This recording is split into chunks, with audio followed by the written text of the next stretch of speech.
এই বাউল আল্লাহর নামে এত খারাপ কথা বলছে যেটা মুখে নেওয়ার মতো না।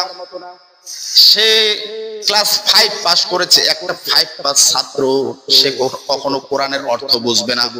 আর যদিও মুখস্থও করে, সেই অর্থর কি শান কি মান সেটা বুঝবে না, ব্যাখ্যা কি বুঝবে না।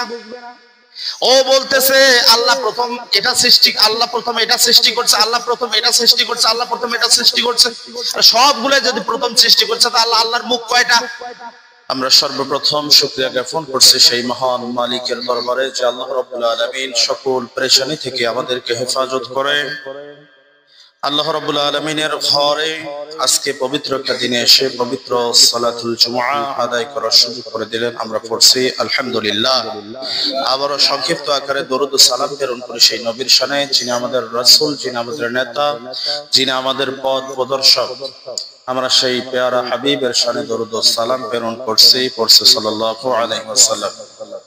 সম্মানিত উপস্থিতি, আমরা গত জুমআয় নামাজ শুদ্ধ হওয়ার কিছু বিষয় তুলে ধরেছি। আজকে আমরা নামাজের বিস্তারিত বিষয়গুলো জেনে আমরা এই অধ্যায় থেকে আমরা পরবর্তী যে অধ্যায়গুলো আমাদের দরকার প্রয়োজনীয় বিষয় সেগুলো আমরা আলোচনা করব। আল্লাহ রাব্বুল আলামিন আমরা যে আয়াতে কালিমা তেলাওয়াত করেছি পবিত্র কোরআনুল কারীমের সূরাতুল মুমিনের 1 এবং 2 নম্বর আয়াত, আল্লাহ রাব্বুল আলামিন বলেন قد أفلح المؤمنون قد أفلح المؤمنون الذين هم في صلاتهم خاشعون। আল্লাহ রাব্বুল আলামিন বলেন সফল কাম ওই ব্যক্তি যারা ঈমান এনেছে। তাহলে আমরা প্রত্যেকেই নিজেকে ঈমানদার দাবি করি। আল্লাহ রাব্বুল আলামিনের ভাষায় আমরা সফল কাম। সফল কাম ওই ব্যক্তি যারা ঈমান এনেছে, ঈমান আনার সাথে সাথে তাদের মহৎ গুণ হয়েছে, তারা খুশু খুদুর সাথে সালাত আদায় করে।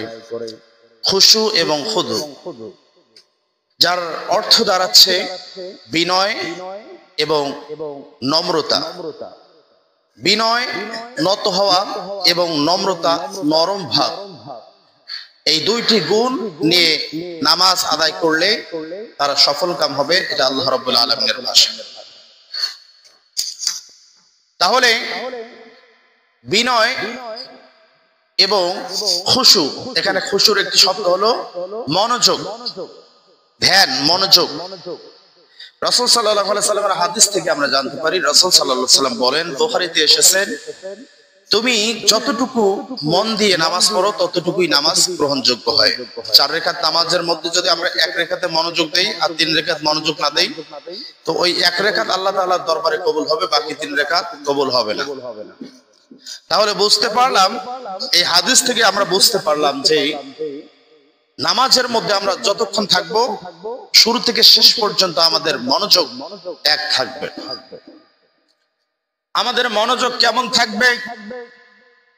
আমরা যখন কিবলামুখী হয়ে দাঁড়াবো আমরা চিন্তা করব আল্লাহ রাব্বুল আলামিনের কুদরতি পা আমাদের সামনে আছে, আল্লাহ রাব্বুল আলামিন আমাদের সামনে দাঁড়িয়ে আছেন। আমরা চিন্তা করব, এমন চিন্তা করব যে আল্লাহ স্বয়ং সামনে দাঁড়িয়ে আমরা কেমনে বেয়াদবি করতে পারে, আমাদের মনোযোগ কেমনে অন্যদিকে যেতে পারে। এই রকম চিন্তা করে আমাদেরকে সালাত আদায় করতে হবে। না হলে এমন চিন্তা করতে হবে যে আমি যে সালাত আদায় করতেছি সেটা আল্লাহ কিন্তু দেখতেছে। আল্লাহ রাব্বুল আলামিন মানুষের প্রকাশ্য অপ্রকাশ্য গোপনে যাই কিছু বলুক না কেন সবকিছু কিন্তু আল্লাহ শোনেন, সেই ক্ষমতা আল্লাহর আছে। তাহলে আমি মনে মনে যা চিন্তা করেছি এই খবরটাও কিন্তু আল্লাহ জানে। এই চিন্তা যখন করব তখন আর আমরা মনোযোগটা অন্যদিকে যাবে না। যাইতেই পারে আমরা দুনিয়ায় বিভিন্ন কাজে থাকি, বিভিন্ন বিষয় নিয়ে মশগুল থাকি, যার কারণে নামাজের মধ্যে আমাদের দুনিয়াবী চিন্তা উঠতে পারে, দুনিয়াবী চিন্তা উঠতে পারে। এই জন্য আমরা সবসময় এই চিন্তা করব যে আল্লাহ তো আমাকে দেখতেছেন বা আল্লাহ আমার সামনে দাঁড়িয়ে আছেন, আমি আল্লাহর সামনে দাঁড়িয়ে কেমনে অন্য মনস্ক হতে পারি, এই চিন্তা আমাদেরকে করতে হবে। এবং নিজেকে প্রশ্ন করতে হবে, নিজেকে সব সময়ের জন্য প্রশ্ন করতে হবে, আসলে যে আমি নামাজ পড়তেছি আমার মন কোথায় থাকে। নিজেকে প্রশ্ন করলে আপনার মন অটোমেটিক উত্তর দিয়ে দিবে আপনার মন কোথায় থাকে। এরপরে দ্রুত নামাজ পড়তেছি কিনা, সবকিছুই নিজের মনকে প্রশ্ন করলে আপনি পেয়ে যাবেন। অনেক সময় দেখবেন মানুষ তাড়াহুড়া করে নামাজ পড়ে, তাড়াহুড়া করে পড়তে গিয়ে দেখবেন যে 2 রাকাতের জায়গা 3 রাকাত পড়ে ফেলে। মাগরিবের সালাত 3 রাকাত পড়বে, দেখবেন যে 4 রাকাত পড়ে বা 2 রাকাত পড়ে সালাম ফেরায়। 4 রাকাতের জায়গা 3 রাকাত কিংবা 5 রাকাত পড়ে সালাম ফেরায়। এটা 1 নাম্বার ফল হলো অমনোযোগী হওয়া। 2 নাম্বার ফল হলো দ্রুত বেগে পড়া। দ্রুত বেগে নামাজ পড়া যাবে না। দ্রুত বেগে যদি আমরা নামাজ পড়ি তাহলে সেই নামাজ গ্রহণযোগ্য হবে না। রাসূল সাল্লাল্লাহু আলাইহি সাল্লাম দেখলেন এক সাহাবা খুব স্পিডে নামাজ পড়তেছে। নামাজ শেষ করে যখন যাবে, রাসূল সাল্লাল্লাহু আলাইহি সাল্লাম ডাক দিয়ে বললেন, তুমি তো নামাজ পড়োনি। সাহাবা বলতেছে, আমি তো নামাজ পড়েছি। বলল, ওটা নামাজ আল্লাহর কাছে গ্রহণযোগ্য হয় নাই। তুমি যাও নামাজ পড়ো। নামাজটা হতে হবে এমন থমকে থমকে ধীরে ধীরে। নামাজ হতে হবে থমকে থমকে ধীরে ধীরে। সিজদা এমন ভাবে দাও যাতে সিজদায় গেছো, মারা গেছো না জীবিত আছো যেন বোঝা যায় না। অর্থাৎ সিজদার মধ্যে গিয়ে দেখবেন পা দিয়ে আর এক পাং ডলে মশার কারণে, এদিকে ঘুরে এদিকে ঘুরে নড়ানড়ি করে। এই কথা কিন্তু বলা হয় নাই, বলা হয়েছে যে যখন সিজদায় যাবে তখন যাতে একদম অঙ্গ না দুলিয়ে থাকে, কোনো অঙ্গ যাতে না দলে। যখন রুকুতে যাবে ওই মরার মতো ওইভাবেই থাকবে। সাহাবারা যদি দাঁড়িয়ে থাকতো মনে হতো যেন একটা খেজুর গাছ মাথাবিহীন, খেজুরের গাছের যে ডানাগুলো থাকে সেগুলো ছাড়া একটা খেজুর গাছ দাঁড়িয়ে আছে। সাহাবারা যখন রুকুতে গেত মনে হচ্ছে যে একটা গাছ হেলে পড়ছে। কিন্তু আমরা 3 তাসবিহ পরিমাণ যে সময় এতটুকুই স্থির ভাবে থাকতে পারি না। আমাদেরকে স্থির ভাবে থাকতে হবে। তো আমরা জানবো কয়টি বিষয়? 10টি বিষয় যদি আমরা ভালো করে জানতে পারি আর এগুলো যদি মানি তাহলে বুঝতে পারবো আমাদের সালাত শুদ্ধ হচ্ছে। আর এই 10টি বিষয় যদি আমাদের দুর্বলতা থাকে সেটা আমরা ঠিক করে নেব। এরপরও যদি ঠিক করতে না পারি বুঝবো আমাদের সালাত আল্লাহর কাছে গ্রহণযোগ্য হচ্ছে না। 1 নাম্বার হলো খুশু খুদু। 1 নাম্বার খুশু খুদু। আল্লাহ রাব্বুল আলামিন বলছেন, তারাই তো সফল কাজ যারা খুশু খুদুর সাথে নামাজ আদায় করে।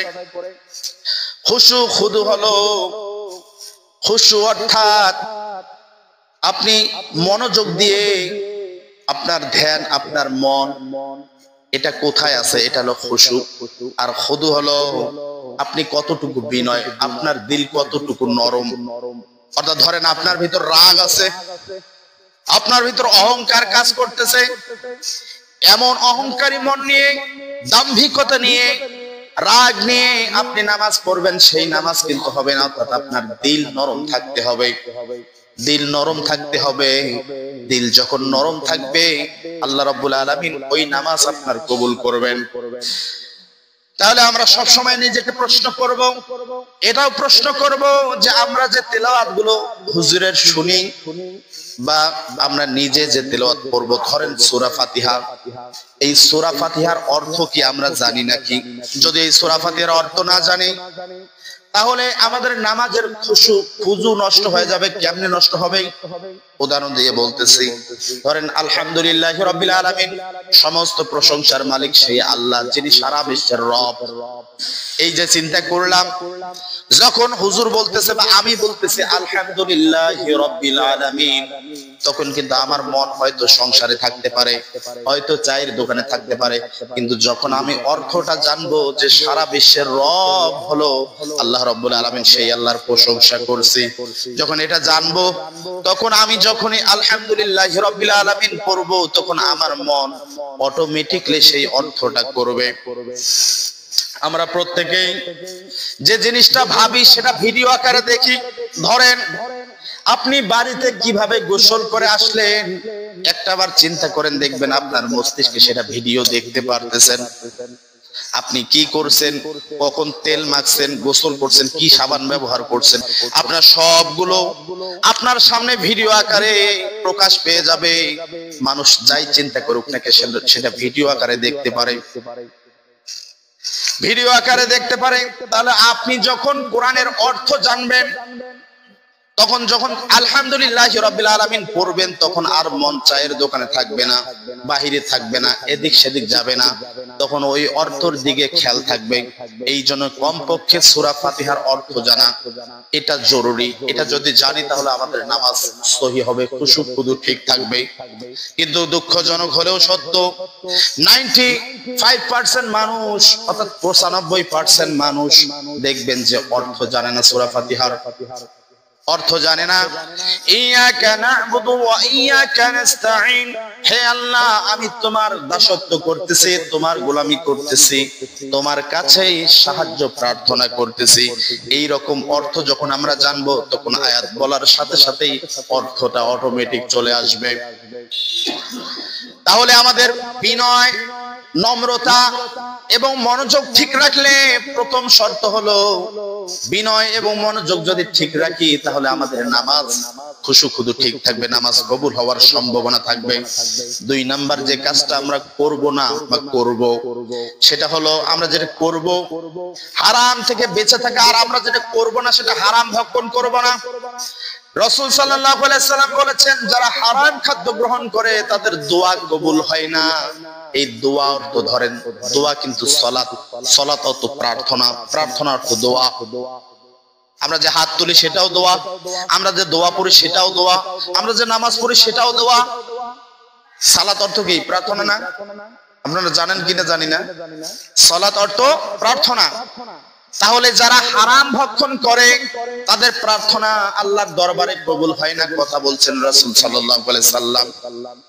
তাহলে আমরা যারা হারাম খাই, আমাদেরকে চিন্তা করতে হবে, হারাম খেয়ে যদি রক্ত তৈরি করি, হারাম খেয়ে যদি শরীরের গোশত তৈরি করি, এই দেহ নিয়ে আমরা যতই সালাত আদায় করি না কেন, আল্লাহ রাব্বুল আলামিন আমাদের এই সালাত কবুল করবে না।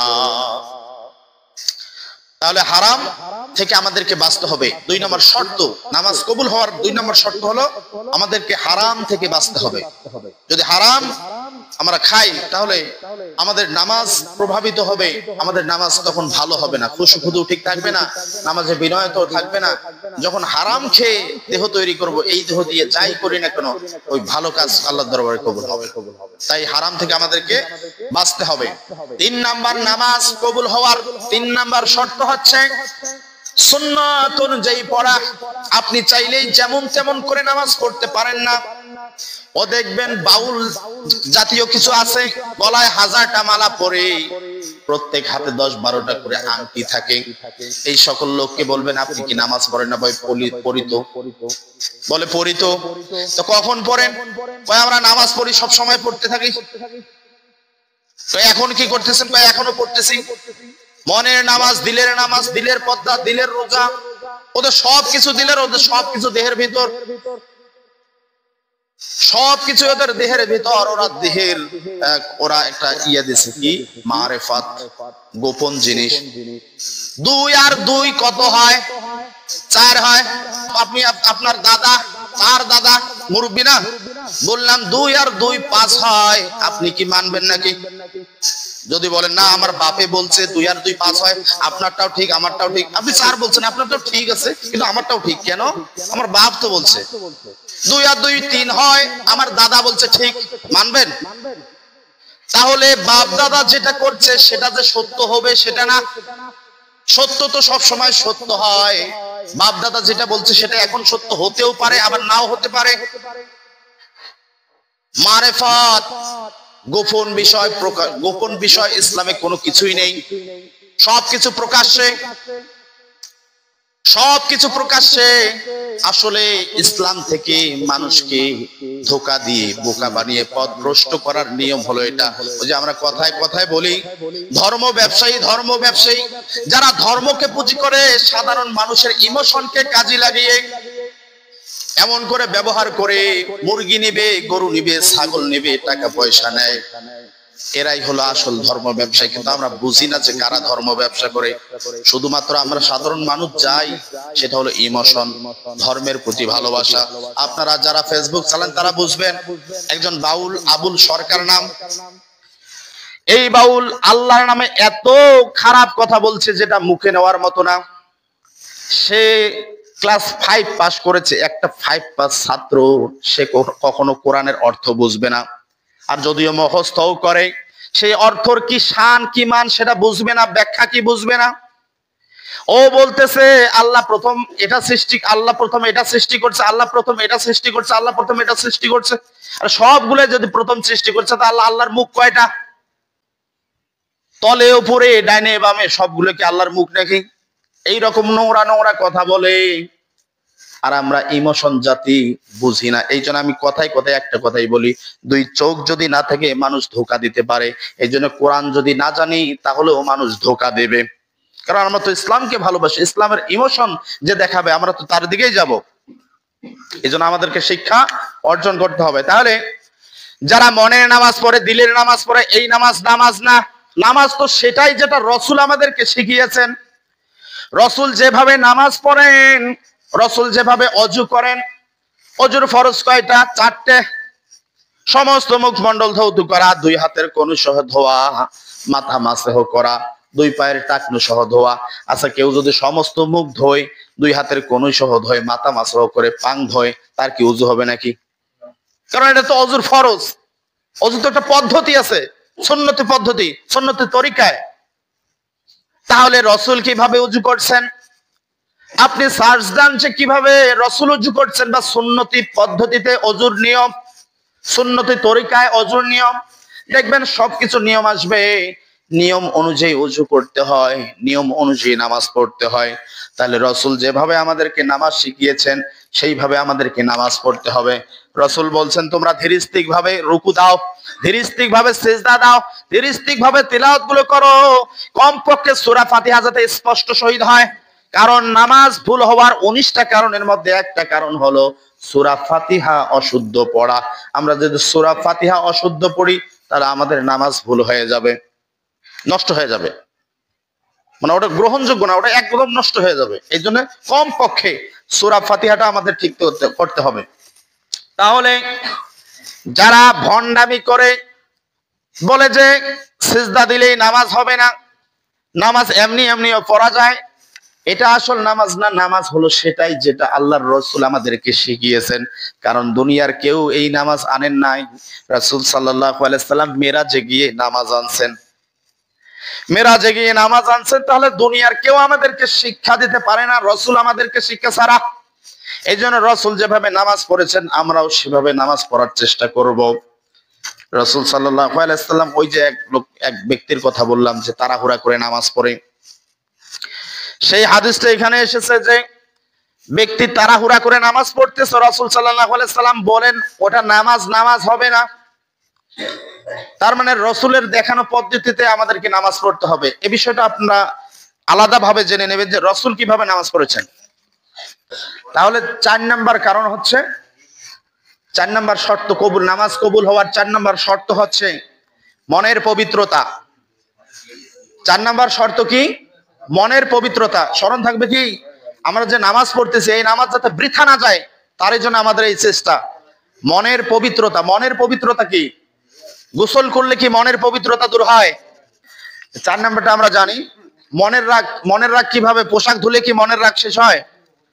তাহলে মন পবিত্রতা বলতে আপনার মন থেকে যত প্রকার গ্লানি আছে, যত প্রকার আবর্জনা আছে, যত প্রকার খারাপ আছে সবগুলো শেষ করতে হবে। যেমন রাগ, অহংকার, গীবত, বৈরিতা, এগুলো দূর করতে হবে। তাহলে আপনার নামাজ হবে। আপনার ভিতর অহংকার আছে, আপনার ভিতর বৈরিতা আছে, আপনার ভিতর আছে রাগ, এই রাগ, এই হিংসা বিদ্বেষ নিয়ে নামাজ হবে না। এগুলো একদম ঝেড়ে ফেলে দিতে হবে।